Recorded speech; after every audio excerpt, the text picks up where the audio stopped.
मानस, आपकी तरफ मैं रुक कर रहा हूं। जरा यूपी को लेकर क्या अपडेट है? बीजेपी को, एनडीए को निराश किया था यूपी ने, लेकिन उसके बावजूद किन किन को फोन आए हैं यूपी में?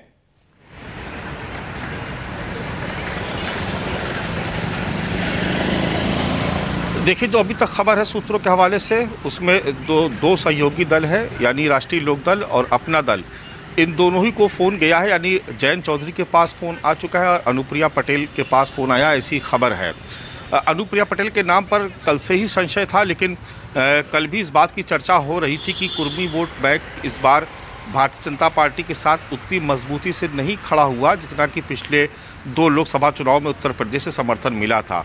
ऐसे में अनुप्रिया के नाम पर संशय था, लेकिन बहुत सारे लोगों का ये भी मानना था कि अनुप्रिया को इसलिए लेना चाहिए ताकि ये मैसेज ना जाए, क्योंकि 3 साल बाद उत्तर प्रदेश में विधानसभा के भी चुनाव होने हैं, तो उस लिहाज से देखा जाए तो कुर्मी वोट बैंक बहुत ज़रूरी है, क्योंकि हमेशा से बीजेपी के साथ रहा है जब से वो समाजवादी पार्टी से अलग हुआ।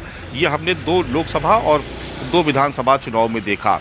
जितिन प्रसाद एक ब्राह्मण चेहरा है। जितिन प्रसाद और दिनेश शर्मा के नाम को लेकर के चर्चा हो रही थी कि यूपी से एक ब्राह्मण चेहरा ज़रूर भेजा जाएगा सेंट्रल में, यानी केंद्र की सरकार में, तो उसमें जितिन प्रसाद का नाम आगे चल रहा है क्योंकि उनके पास फ़ोन आ चुका है। दिनेश शर्मा के पास अभी तक फ़ोन नहीं आया। कुल 3 से 5 मंत्री बीजेपी के कोटे से बनाए जाने की बात हो रही थी। एक बड़ा महत्वपूर्ण नाम है पंकज चौधरी, पूर्वांचल से।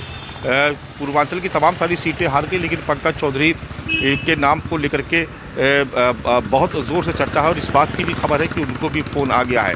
एक सबसे जो महत्वपूर्ण है वो है अयोध्या मंडल। उसको लेकर के अभी तक स्थिति साफ नहीं हो पाई है, क्योंकि अयोध्या मंडल की सभी सीटें इस बार भारतीय जनता पार्टी हार गई, लेकिन पिछली बार 4 सीटें जीती थी अयोध्या मंडल से। सिर्फ अगर हम अम्बेडकर नगर को छोड़ दें तो अयोध्या भी जीत गई थी, बाराबंकी भी जीत गई थी, अमेठी की भी सीट जीत गई थी और सुल्तानपुर भी जीत गई थी। ये अयोध्या मंडल की सीटें हैं, लेकिन इस बार ऐसा हुआ कि अयोध्या मंडल की सभी सीटें भारतीय जनता पार्टी हार गई।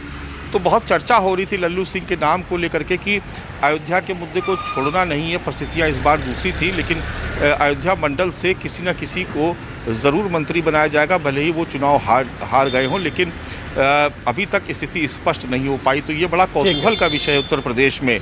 इसको लेकर के न केवल भारतीय जनता पार्टी के खेमे में बल्कि विपक्ष के भी खेमे में इस बात को लेकर के चर्चा हो रही है कि क्या लल्लू सिंह का भी नाम हो सकता है या स्मृति ईरानी को रिपीट करेंगे, यानी अयोध्या मंडल को छोड़ना नहीं है। इस बात को लेकर के बहुत चर्चा बहुत गर्म है। ठीक है मानस, अपडेट ले लेते हैं क्योंकि कुमार गौरव वहीं पे मौजूद हैं प्रधानमंत्री आवास के बाहर। जल्दी से कुमार जरा बताएं कौन कौन लोग अंदर दाखिल हो गए, क्योंकि जो अंदर दाखिल होंगे उनका टिकट कंफर्म हो जाएगा। कुमार देखिए, पक्का बिल्कुल जो लोग अभी जा रहे हैं अंदर उनका cabinet birth, council of minister में बर्थ पक्का है। केंद्रीय कैबिनेट मंत्री भी बन सकते हैं, राज्य मंत्री भी बन सकते हैं। जो पक्का आप उत्तर प्रदेश की अभी बातचीत कर रहे थे उसमें BL वर्मा और पंकज चौधरी दोनों अभी प्रधानमंत्री आवास के अंदर पहुंच चुके हैं। इसके अलावा शिवराज सिंह चौहान जो मध्य प्रदेश के पूर्व मुख्यमंत्री हैं